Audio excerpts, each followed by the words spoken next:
Bien, esta es la segunda clase que vamos a hablar de sistema respiratorio, la que corresponde a la regulación de la ventilación. Ustedes en la clase primera hablamos fundamentalmente de lo que es la superficie de intercambio para el traspaso, la difusión de los gases, es decir, del oxígeno y del dióxido de carbono, y hablamos del funcionamiento de la bomba neuromuscular, que es fundamental para mover los gases desde la atmósfera hacia los pulmones. Ahora, lo que vamos a ver es cómo se regula esa ventilación, ese movimiento de gases desde la atmósfera a los pulmones, lo que se conoce como regulación de la ventilación. Y como ustedes ya saben, porque esto lo habrán visto parte en anatomía, parte en histología, todo este control de la ventilación se encuentra a nivel de estructuras muy antiguas que se encuentran en el tronco cerebral, ¿sí? en el bulbo raquídeo y también en la protuberancia. Ya vamos a hablar un poco más en detalle de cada una de estas estructuras. Pero básicamente lo que realizan estos centros neurológicos que se encuentran en el tronco cerebral es mantener los gases, el dióxido de carbono y el oxígeno e indirectamente la concentración de iones de hidrógeno en constantes normales, a pesar de que muchas de las condiciones permanentemente están cambiando dentro de las condiciones fisiológicas y a veces patológicas. Como sabemos, esto podemos de alguna manera hacer una similitud con cualquier tipo de sistema automatizado. Todo sistema, para estar automatizado, tiene que tener una información del medio que va a controlar, del medio cuya homeostasis va a controlar. Entonces, por una parte necesitamos estas estructuras que se encuentran a nivel del tronco cerebral, que vamos a llamarle estructuras controladoras o la parte controladora del sistema, pero este sistema, por supuesto, que necesita información. Esa información le es provista por sensores.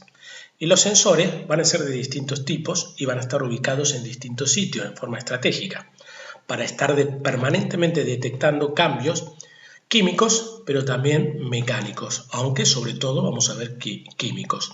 Esos sensores son los quimiorreceptores, que se encuentran tanto a nivel del sistema nervioso central, a nivel del bulbo, pero también periféricos. Ya lo vamos a ver, estos sensores químicos, en qué estructuras se encuentran desplegadas a nivel del organismo. También tenemos sensores mecánicos que se encuentran en los pulmones y en las vías aéreas y otros sensores que se encuentran a nivel superior. Una vez que los centros controladores que se encuentran en el tronco cerebral reciben esta información, van a emitir una orden para ejecutar a los músculos respiratorios, que son finalmente las estructuras efectoras. Entonces, así armamos un circuito que es el que básicamente controla o regula la ventilación. Sensores que suministran información a los controladores y los controladores que mandan órdenes descendentes a los músculos respiratorios, que son los efectores del sistema. Sensores, controladores y efectores. Entonces, básicamente a nivel del tronco cerebral tenemos un grupo de neuronas de las cuales todavía falta mucho por saber, pero sí se sabe que tenemos un grupo respiratorio dorsal. Este se encuentra a nivel de la parte alta de la médula y el bulbo raquídeo. Aquí es donde se encuentran además los quimiorreceptores centrales del bulbo raquídeo que controlan las concentraciones del dióxido de carbono. Como veremos, a través de los nervios de los pares craneales, el noveno, el glosofaringio y el vago, o sea, el glosofaringio, el noveno y el décimo, van a recibir la información que mandan los sensores químicos y mecánicos desde la periferia, que van a llegar esta información a este grupo de neuronas del grupo respiratorio dorsal, que básicamente son las que van a controlar y van a mandar señales a través de los músculos, de los efectores, que son los músculos inspiratorios, principalmente, como sabemos, el diafragma, ¿sí? Tenemos entonces un grupo respiratorio dorsal, tenemos un grupo respiratorio también ventral que va a manejar otros músculos, sobre todo los expiratorios, los de la laringe y de la faringe y algunos inspiratorios accesorios y de la lengua. También esto está sometido a estímulos que vienen de centros cerebrales superiores. Entonces decimos que los sensores son aquellos que detectan una señal física o una señal química y que la van a transformar a una señal que pueda ser leída por el sistema nervioso central, que es un potencial de acción, como todo a lo que se reducen todas las señales en el nivel del sistema nervioso central. Estos sensores van a controlar las características químicas tanto de los vasos como del intersticio, son los quimiorreceptores. Los centrales, que ya vimos que están ubicados en el bulbo raquídeo, y los periféricos, que están situados a nivel aórtico y carotídeo. También tenemos los sensores mecánicos, que controlan la distensión, como vamos a ver, de estructuras pulmonares de la vía aérea y otros. Empecemos por los quimiorreceptores, que son los fundamentales. Los quimiorreceptores son los que van a detectar todo cambio del dióxido de carbono, del oxígeno y de la concentración de iones de hidrógeno. Y de esta manera van a influir mandando la información a través de los nervios o directamente por los quimiorreceptores centrales a los centros respiratorios, ¿sí? Los quimiorreceptores centrales básicamente van a estar permanentemente midiendo la concentración del dióxido de carbono en el líquido cefalorraquídeo, y los quimiorreceptores periféricos básicamente el dióxido de carbono, también la concentración de iones de hidrógeno y sobre todo el oxígeno. Estos tres entonces son las moléculas que van a permanentemente ser sensadas por los quimiorreceptores para mandar información a los centros controladores del tronco cerebral. En lo que van a resultar es que si estos quimiorreceptores sensan una disminución del oxígeno, una disminución del pH, es decir, un aumento de las concentraciones de iones de hidrógeno o un aumento del dióxido de carbono, va a ser detectado por los quimiorreceptores centrales y o periféricos, y la respuesta efectora va a ser aumentar la ventilación, es decir, estimular a los músculos inspiratorios, aumentar la ventilación para que se produzca una disminución del dióxido de carbono, de esa manera de la concentración de iones de hidrógeno y aumento del oxígeno. ¿Cómo funcionan a nivel de los quimiorreceptores periféricos? Las células del glomo, estas que se van a encontrar a nivel del cuerpo carotídeo y también del callado aórtico, cuando se va a producir el principal estimulante, que es la disminución de la concentración o la presión parcial del oxígeno arterial en el vaso sanguíneo, va a ser sensado porque la dinámica que se va a producir, los cambios que se van a producir es que una vez que baja el oxígeno se va a producir un cierre de los canales de potasio, la célula por lo tanto se va a despolarizar. Esta célula del glomo despolarizada, porque se bloquean los canales de potasio, lleva a un aumento del calcio, y esto lleva finalmente a la despolarización de la membrana con la salida de neurotransmisores hacia la hendidura sináptica.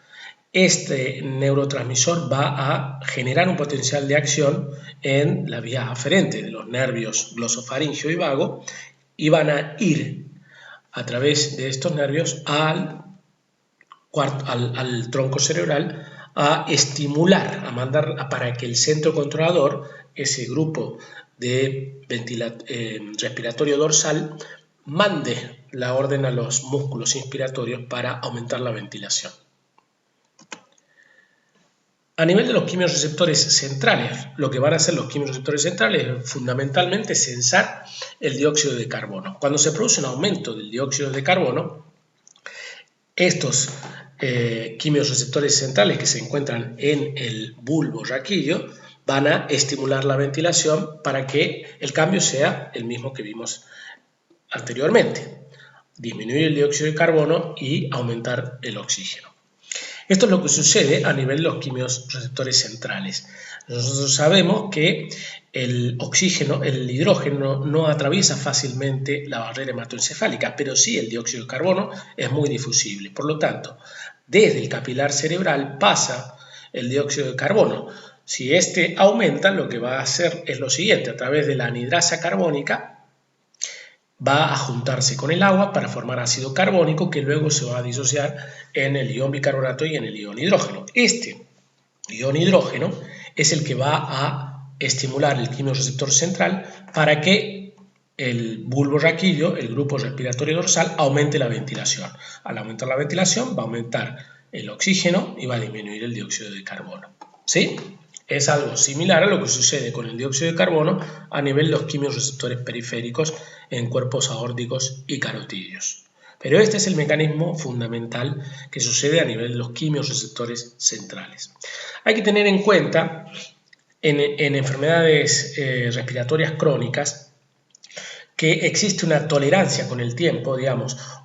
Esto sucede siempre que se produce un aumento agudo del dióxido de carbono, pero cuando se produce un aumento crónico del dióxido de carbono, como sucede en una enfermedad bastante frecuente que se llama enfermedad pulmonar obstructiva crónica, se produce lo que se conoce como una hipercapnia crónica. Ustedes saben, por lo que vimos en la clase anterior, que los niveles de dióxido de carbono normales en gases en sangre son entre 35 y 45 milímetros de mercurio, ¿sí? Y que los niveles normales de oxígeno son entre 95 y 100. En algunos pacientes, no en todos, pero en algunos pacientes con enfermedades respiratorias crónicas como el EPOC, tienen una tolerancia al dióxido de carbono. Uno puede hacerle gases y detectar que tiene 55 milímetros de mercurio de dióxido de carbono y cierto grado de hipoxemia, por ejemplo 50, de insuficiencia respiratoria. Pero los quimiorreceptores centrales, como decíamos, si bien responden a los cambios agudos del dióxido de carbono, tienden, cuando estos cambios se hacen crónicos, a tolerar cierto grado de hipercapnia crónica. Y aquí hay que tener mucho cuidado en la práctica clínica, porque en estos pacientes, cuando la hipercapnia crónica ya no está estimulando los quimiorreceptores centrales, porque se adapta y deja de responder ese quimiorreceptor central, el estímulo para la ventilación es la disminución del oxígeno captada a nivel de los quimiorreceptores periféricos. Por lo tanto, aquí a veces hay que tener en cuenta que cuando estos pacientes por alguna razón, infecciones o contaminación ambiental o por lo que sea, se empeoran, uno cuando llegan a la guardia generalmente tiende a darles en forma automática oxígeno. Pero aquí hay que tener mucho cuidado. ¿Por qué? Porque si en estos pacientes decimos que el estímulo para mantener la ventilación es la disminución del oxígeno en sangre, porque se adaptó a estos niveles altos de dióxido de carbono, y le pongo una mascarita o una cánula con oxígeno y de 50 paso a 70, pues bien, los quimiorreceptores periféricos van a sensar que el oxígeno ya es normal, por lo tanto van a disminuir el envío de información, el envío de señales a los centros respiratorios cerebrales. Estos van a disminuir la ventilación y ahí puedo, paradójicamente, lograr un resultado que no es el que busco, porque los centros troncales van a recibir una señal que se solucionó el problema porque le aumenté el oxígeno y van a disminuir la ventilación. Pero si yo le disminuyo la ventilación a un paciente que tiene 55 milímetros de mercurio de dióxido de carbono, por lo tanto, si disminuyo la ventilación, el dióxido de carbono va a aumentar. Y esto va a llevar a un problema grave que se llama, acidosis respiratoria, inclusive trastornos neurológicos que pueden empeorar todo el cuadro clínico.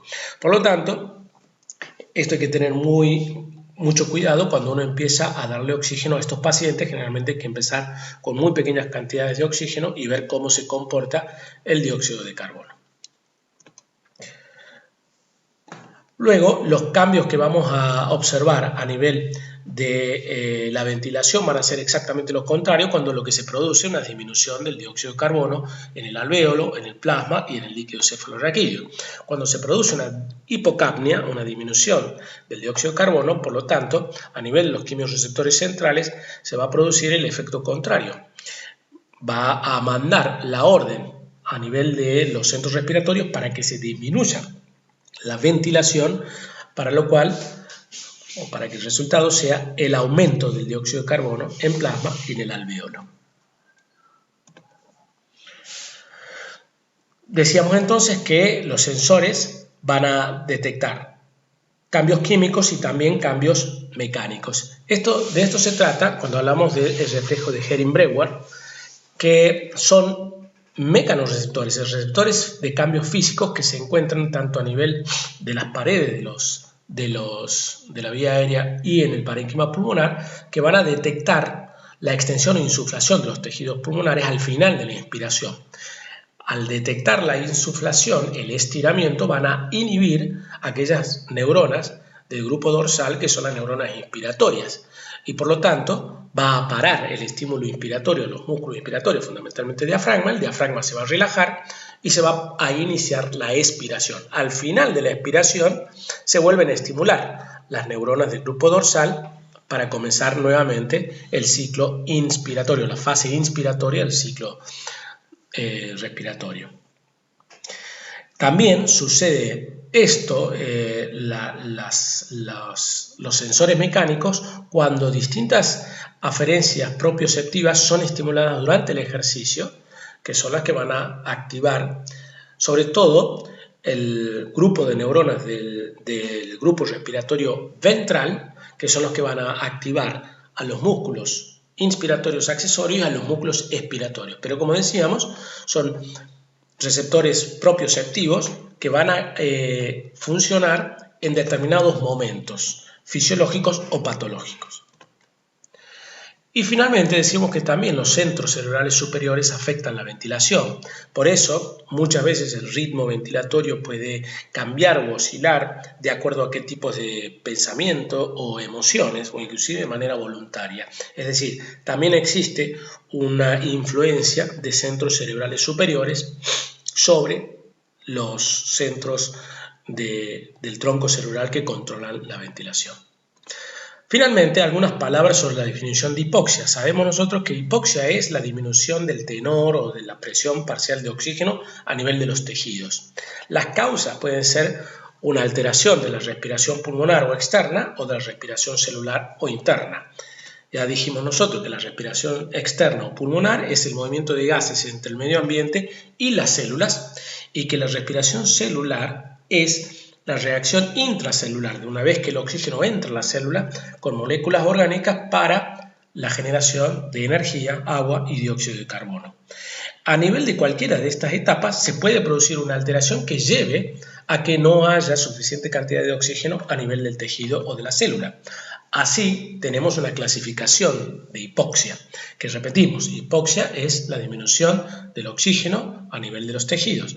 Puede ser una hipoxia de tipo hipóxica, es decir, que la causa sea que baje la presión parcial del oxígeno arterial. ¿En qué situaciones vemos esto? Y bueno, en situaciones de altitud, cuando disminuye la presión atmosférica, si estamos a 6.000 metros de altura, escalando un monte, bueno, la presión atmosférica disminuida, la presión parcial del oxígeno arterial, como de todos los gases de la atmósfera, van a disminuir. Por lo tanto, va a disminuir también a nivel de la arteria, de la sangre arterial y de los tejidos. Puede porque haya hipoventilación alveolar, esto ya lo vamos a ver en clínica médica, pero puede haber alteraciones por ejemplo, una intoxicación etílica o por una intoxicación con fármacos que deprimen el sistema nervioso central. O puede haber una alteración de la difusión, como puede pasar una fibrosis pulmonar, o una alteración de la relación BQ, que es lo que sucede en casos de grandes neumonías, de distrés respiratorio. Podemos tener casos de hipoxia anémica, es decir, aquí hay una disminución de la cantidad de oxígeno unido a la hemoglobina, es decir, lo que está fallando es el transportador de oxígeno, no una disminución del oxígeno a nivel arterial, sino que existe una alteración del transportador de oxígeno. El transportador de oxígeno es la hemoglobina. Por lo tanto, si nosotros perdemos hemoglobina en una hemorragia o perdemos hemoglobina en forma crónica por un sangrado digestivo crónico o porque tenemos hemoglobina, pero esa hemoglobina, el sitio de unión con el oxígeno está ocupado por el monóxido de carbono porque hubo una intoxicación con monóxido de carbono, el efecto va a ser una disminución del transportador.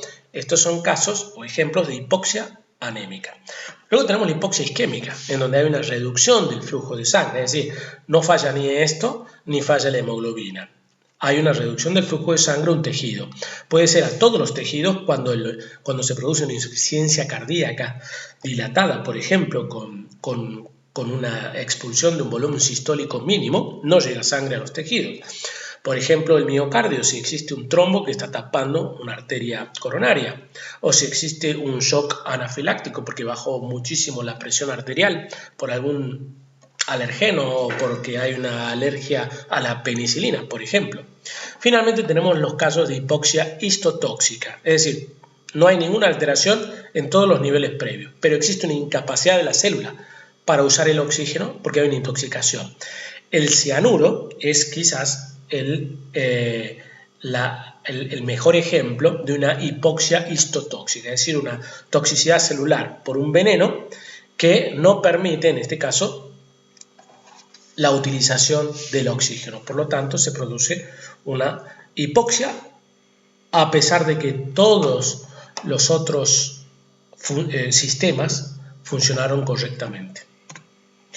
Dos palabras con respecto a cianosis, esto ustedes lo van a ver mejor en semiología, pero definimos a cianosis como un signo clínico que se expresa como una coloración azulada de la piel y de las mucosas y de los lechos unguiales debido a la presencia de concentraciones aumentadas de hemoglobina no unida al oxígeno, es decir, unida sin hemoglobina sin oxígeno, en cantidades iguales o mayores a 5 gramos por decilitro en los vasos sanguíneos, cerca de la superficie de la piel, que se observa de esta manera. Estas son manos, esta es típica coloración azulada de la boca, todo lo que son territorios distales, porque hay una disminución de la cantidad de hemoglobina unida al oxígeno.